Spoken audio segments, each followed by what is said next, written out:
Hey, neighbors, got a minute or maybe two. Uh, if you were in worship on Sunday, you heard this story. If you weren't, I wanted to tell it to you. If you've already heard it, great. Repetition helps us remember things. But maybe you'll recall. I was at the dentist office a couple weeks ago and was there with a gentleman who was having a hard time working the iPad for check-in.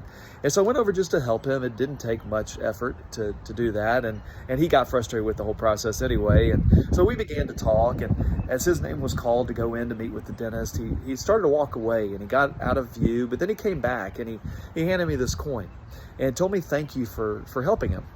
And then he walked away and I could hear the clanging of multiple of these coins in his pocket. And it was in that moment that I realized that he had started his day with an expectation that he was going to need help.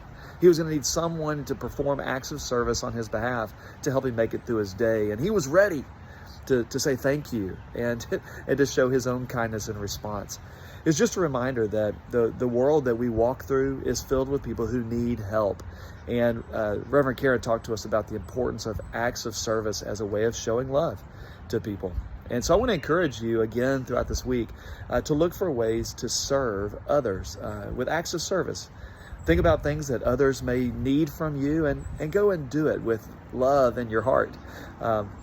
This coming Sunday, of course, is the Sunday that so many of you have been waiting for. It's Easter Sunday. It's this week, this Holy Week, where we celebrate the life, the death, and the resurrection of Jesus. And we'll do that in the way that we do here at our campus. We'll have a Good Friday worship service. Right before that, we'll have a fish fry, and it'll be a wonderful evening together. And then on Sunday morning, it looks like the weather's going to be beautiful. We'll show up here in the parking lot on Sunday morning for an outdoor Easter worship service. We'll be here at 9:30 and 11, and I hope that you'll plan to be here. But more than that, I hope that you'll already be thinking of who you can invite this year.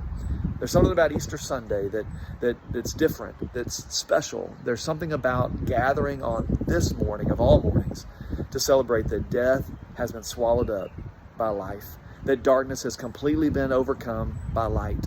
We'll get to celebrate that together, and I hope that you'll be there. I hope that you'll bring a friend. Until then, God bless you and love y'all. Bye-bye.